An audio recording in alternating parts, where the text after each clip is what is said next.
Era para ser simples, nós achávamos. Pegue um pouco de cromossomos, os cortes, coloque lá e uau, o ser humano perfeito.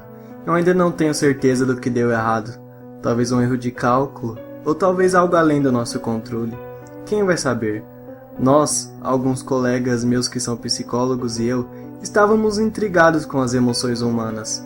Raiva, desespero, euforia. Seria possível bloquear a mente em apenas uma emoção? Bloquear a mente em apenas um estado de completa euforia? De modo que nenhuma tristeza ou raiva ofusquem seu pensamento? Teoricamente, sim. Não vou descrever os procedimentos de nossas experiências com você, tanto porque eu não quero que você os repita e também tenho medo de que você enlouqueça se eu as contar. As coisas terríveis que nós fizemos. Nós éramos ambiciosos, jovens, nada poderia nos deter, e ninguém poderia nos dizer que estávamos errados. Tudo o que vou dizer é que nós pegamos algumas células-tronco e alimentamos elas em fetos. O experimento foi chamado de Projeto do Homem-Anjo, e o objetivo era criar um ser que sentia apenas felicidade. Mas algo deu errado. Terrivelmente errado.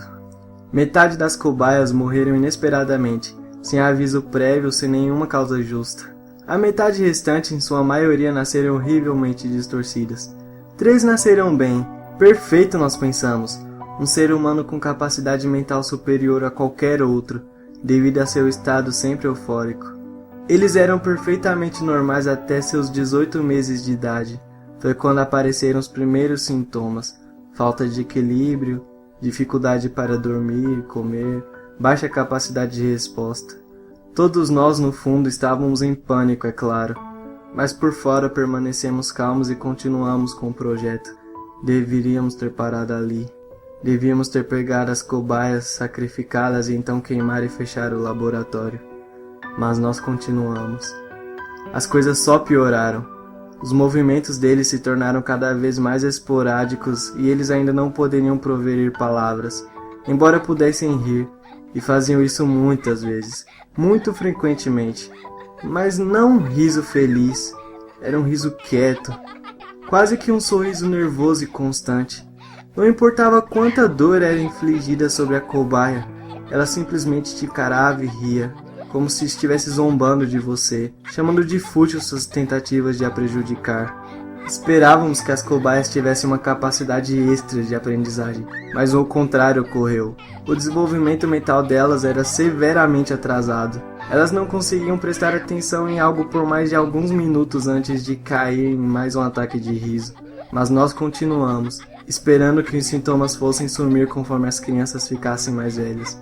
Nós demos um nome para esses sintomas: Síndrome da Marionete Feliz, porque os movimentos irracionais das crianças faziam parecer que elas eram fantoches em cordas. 5 anos no projeto e percebemos que não havia mais esperança. Nós não aguentávamos mais o riso incessante dessas crianças, como se elas soubessem algo que nós não sabemos. Olhar para uma criança e vê-la se contorcer esporadicamente e rir demais é uma coisa assombrosa. 2 dos meus colegas já tinham saído porque não aguentavam mais. Eu nunca mais ouvi falar deles depois disso. Eles provavelmente estão mortos. As crianças não tinham falado por 5 anos, apenas riam sua risada condenada. Nós entramos para dar o café da manhã e elas nos olharam com aqueles olhos enormes, contraindo-se, rindo sem dizer nada. Nós deixamos a refeição na frente deles e saímos. A comida estava com toxinas e iriam matá-las em silêncio e sem sofrimento. Era uma coisa dolorosa a se fazer, mas tinha que ser feito. Contudo, não era tão fácil. Um dos meus colegas colocou uma bandeja de comida na frente de um dos garotos. O menino olhou para meu amigo. Seus olhos de repente ficaram escuros e ele ficou muito sério. A risada parou. Eles continuaram a olhar para ele e se contorcer por um tempo. Meu amigo estava em choque e não se moveu. Meus colegas e eu estávamos com a caneta e um bloco de notas prontos para escrever. De repente, meu amigo caiu de joelhos, segurando a cabeça e gritando furiosamente. Ele parecia estar sentindo muita dor. Meus colegas e eu estávamos tão surpresos com isso que não podíamos fazer nada além de assistir. Meu amigo caiu no chão gritando palavrões e se debateu violentamente algumas vezes e depois ficou quieto. Eu segurei o impulso de vomitar com mais sucesso do que meus colegas. Alguma coisa sobre isso não era normal. Uma presença negra que parecia uma torre sobre nós. Nós imediatamente selamos a entrada. O menino parou e olhou para a porta e riu. Ele caiu no chão se contorcendo e rolando de rir loucamente. Os outros dois fizeram o mesmo. Depois de alguns minutos o ajuste parou e eles se levantaram ainda se debatendo, ainda rindo. As luzes se apagaram. Eu ouvi batidas, vidro quebrando, gritos. A coisa mais terrível de todas foram sussurros assombrosos, juntamente com um riso silencioso. Quando as luzes voltaram, as cobaias tinham desaparecido. 2 dos meus colegas estavam inconscientes ao meu lado. Seus corpos estavam torcidos em um ângulo estranho, com sangue escorrendo de suas bocas. No início eles pareciam mortos. Eles não mostravam sinais vitais, mas eu me inclinei um pouco e então pude os ouvir rindo, ainda que levemente.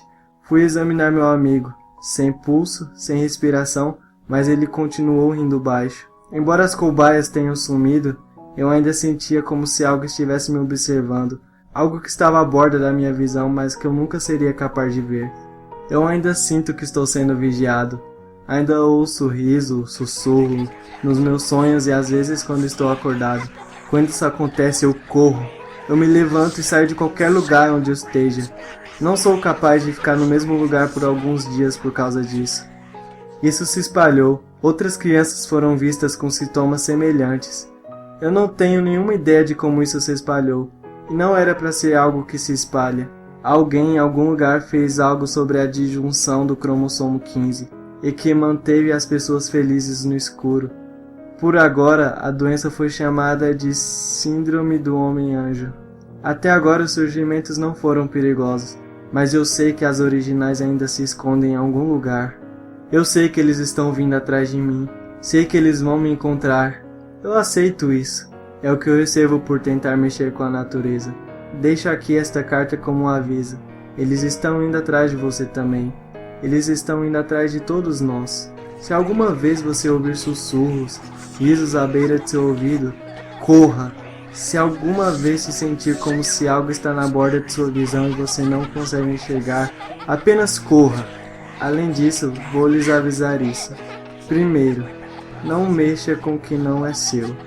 Segundo, mesmo os anjos podem ser demônios disfarçados. E terceiro, não venham até mim. Sou tão bom quanto morto. O manuscrito seguinte foi encontrado em um laboratório abandonado e escondido no fundo de uma floresta no Alasca. O laboratório consistia em uma sala de observação e uma sala de contenção. A sala de contenção foi bloqueada e o laboratório inteiro parecia ter pegado fogo em um ponto. Vestígios de sangue foram encontrados após o quarto de contração ser violado, e uma janela foi quebrada. A natureza exata deste laboratório é ainda desconhecida.